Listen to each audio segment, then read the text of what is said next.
नमस्ते दोस्तों, मैं हूं पूजा और मेरे साथ है राहुल। आज हम लेके आए हैं एक fascinating topic, China versus India, the economic race. दो कंट्रीज, दोनों बिलियन प्लस पॉपुलेशन के साथ, लेकिन इकोनॉमिक जर्नी बिल्कुल ही अलग।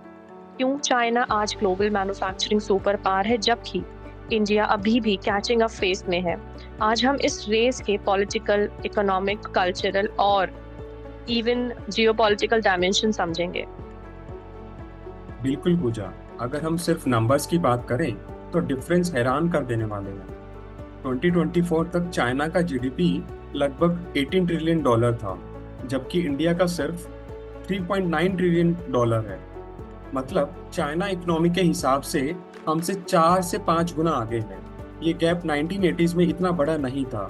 दोनों डेवलपिंग इकोनॉमीज थे, पर चाइना ने एग्रेसिव रिफॉर्म्स, इंडस्ट्रियलाइजेशन और एक्सपोर्ट लेड मॉडल से अपना ट्रेजेक्टरी बदल दिया, जबकि इंडिया सर्विस सेक्टर पर ज्यादा डिपेंडेंट रहा।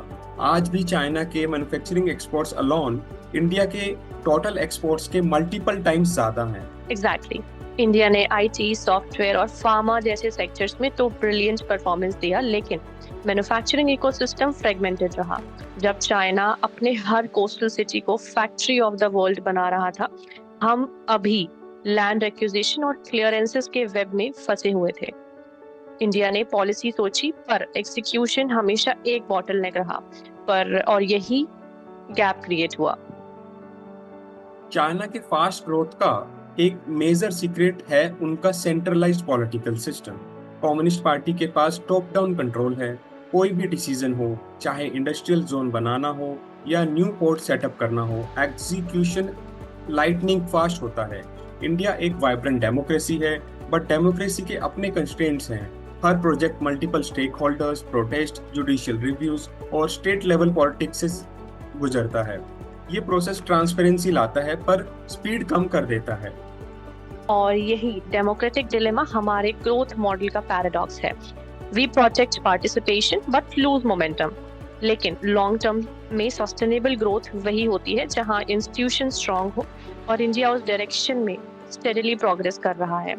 अब बात करते हैं स्पेशल इकोनॉमिक जोन्स की, जहां चाइना ने इकोनॉमिक ज्योग्राफी को अपना बिगेस्ट वेपन बनाया। 1980s में शिनजियांग, यामेन, जुझाई जैसे कोस्टल एसईजीज बनाए गए, जहां ग्लोबल इन्वेस्टर्स को टैक्स इंसेंटिव्स और फास्ट ट्रैक अप्रूवल्स मिले। पोर्ट्स के पास फैक्ट्रीज के पास सप्लायर्स, एक इंटरकनेक्टेड मैन्युफैक्चरिंग चेन बन गई। ये ही मॉडल चाइना के कोस्टल मिरेकल का फाउंडेशन बना। और यहाँ एक इंटरेस्टिंग कॉन्ट्रास्ट समझना बहुत जरूरी है। इंडिया के पास लगभग 11,000 किलोमीटर का कोस्ट लाइन है, जबकि चाइना के पास इससे भी ज्यादा, तकरीबन 14,500 किलोमीटर की कोस्ट लाइन है। चाइना ने अपनी कोस्टल ज्योग्राफी को हाइपर प्रोडक्टिव इकोनॉमिक कॉरिडोर में ट्रांसफॉर्म कर दिया। उन्होंने कोस्टल एसईजेड्स, इंटीग्रेटेड पोर्ट्स और इंडस्ट्रियल बेल्ट्स के जरिए हर कोस्टल रीजन को एक मैन्युफैक्चरिंग पावर हाउस बना दिया, जबकि इंडिया अपनी वास्ट मैरीटाइम बाउंड्री होने के बावजूद अभी तक अपने फुल पोटेंशियल पर रियलाइज नहीं कर पाया है। और ज्योग्राफिकली देखा जाए तो इंडिया के पास है कई नेचुरल एडवांटेजेस थे। फर्टाइल प्लेन्स, नेविगेबल रिवर्स और वार्म कोस्टल क्लाइमेट ट्रेड के लिए आइडियल था।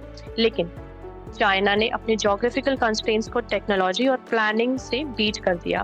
बैरन कोस्टल लैंड्स को उन्होंने स्मार्ट इंडस्ट्रियल सिटीज में कन्वर्ट किया और इनलैंड लॉजिस्टिक के लिए world largest high speed freight network बनाया। यानी जहां नेचर ने लिमिट लगाई, टेक्नोलॉजी ने उसे तोड़ दिया। बिल्कुल। इंडिया ने टेक्नोलॉजी को प्राइमरली डिजिटल पब्लिक इंफ्रास्ट्रक्चर के फॉर्म में लेवरेज किया, जैसे यूपीआई, आधार और डिजिटल इंडिया इनिशिएटिव्स। लेकिन इंडस्ट्रियल टेक अडॉप्शन अभी भी लिमिटेड है। चाइना ने अपना इंडस्ट्रियल टेक स्टैक बनाया, जैसे robotics, EV manufacturing, AI driven factories और 5G अनेबल लॉजिस्टिक। यही ऑटोमेशन और एफिशिएंसी उन्हें कॉम्पिटिटिव एज देता है। तो अब थोड़ा कल्चर की बात करते हैं। चाइना में कलेक्टिविज्म डीपली रूटेड है, मतलब नेशनल गोल्स इंडिविजुअल इंटरेस्ट के ऊपर। मैन्युफैक्चरिंग डिसिप्लिन, पंचुअलिटी और यूनिफॉर्मिटी वहाँ के काम कल्चर का पार्ट है। इंडिया में डाइवर्सिटी और इंडिविजुअल फ्रीडम स्ट्रांग है। ये क्रिएटिविटी और इनोवेशन लाती है, लेकिन मास प्रोडक्शन और स्टैंडर्डाइजेशन में हर्डल्स क्रिएट करती है। सही कहा। इंडिया के क्रिएटिव फ्रीडम और स्टार्टअप कल्चर ने इनोवेशन को एक्सेलरेट किया है, पर अब नीड है इस इनोवेशन को इंडस्ट्रियल स्केल पर रेप्लिकेट करने की। एक नेशन तभी इकोनॉमिक सुपर पावर बनता है जब क्रिएटिविटी और प्रोडक्टिविटी दोनों पैरेलल चलें। चाइना ने 1990s में अपनी ओपन डोर पॉलिसी से मैसिव एफडीआई अट्रैक्ट किया। उन्होंने वेस्टर्न फर्म्स को चीप लेबर, कंसिस्टेंट पॉलिसी और वर्ल्ड क्लास इंफ्रास्ट्रक्चर ऑफर किया। एप्पल, नाइकी, फॉक्सकॉन जैसे ब्रांड्स ने अपनी सप्लाई चेन चाइना में बेस की और उससे वहां टेक्नोलॉजी ट्रांसफर भी हुआ। और इंडिया ने 1991 में लिबरलाइजेशन किया, लेकिन रिफॉर्म्स फ्रेगमेंटेड थे। लेबर लॉज रिजिड रहे और लॉजिस्टिक कॉस्ट जीडीपी का 13 to 14% कंज्यूम करती है, जबकि चाइना में ये रफली हाफ है। और जब ट्रम्प एडमिनिस्ट्रेशन ने ट्रेड और वॉर टैरिफ्स लगाए, चाइना ने डोमेस्टिक इनोवेशन पे और फोकस बढ़ा दिया। दोनों देश वेस्टर्न इकोनॉमिक पॉलिसीज के अंडर प्रेशर रहे, चाहे वो सेमीकंडक्टर बैन्स हो। और यहाँ एक और साइलेंट फैक्टर है, geopolitical rivalry, border disputes, Indo Pacific tensions और रीजनल डोमिनेंस के लिए कंपटीशन दोनों इकोनॉमीज के लिए रिसोर्स ड्रेनिंग बन गया है। चाइना अपने बेल्ट एंड रोड इनिशिएटिव के थ्रू इन्फ्लुएंस बढ़ा रहा है, जबकि इंडिया ग्लोबल साउथ लीडरशिप और क्वाड डिप्लोमेसी के जरिए बैलेंस क्रिएट कर रहा है। लेकिन इस राइवलरी का इकोनॉमिक कॉस्ट भी है। डिफेंस स्पेंडिंग बढ़ रही है और कॉपरेशन के चांसेस कम हो रहे हैं। जब दोनों नेशंस अपनी मिलिट्री और डिप्लोमेटिक असर्टिवनेस पर ज्यादा खर्च करते हैं, तो इनोवेशन और इंफ्रास्ट्रक्चर इन्वेस्टमेंट स्लो हो जाती है। एक तरह से राइवलरी दोनों को ग्लोबल सुपर पावर बनने के रास्ते में स्लो कर रही है।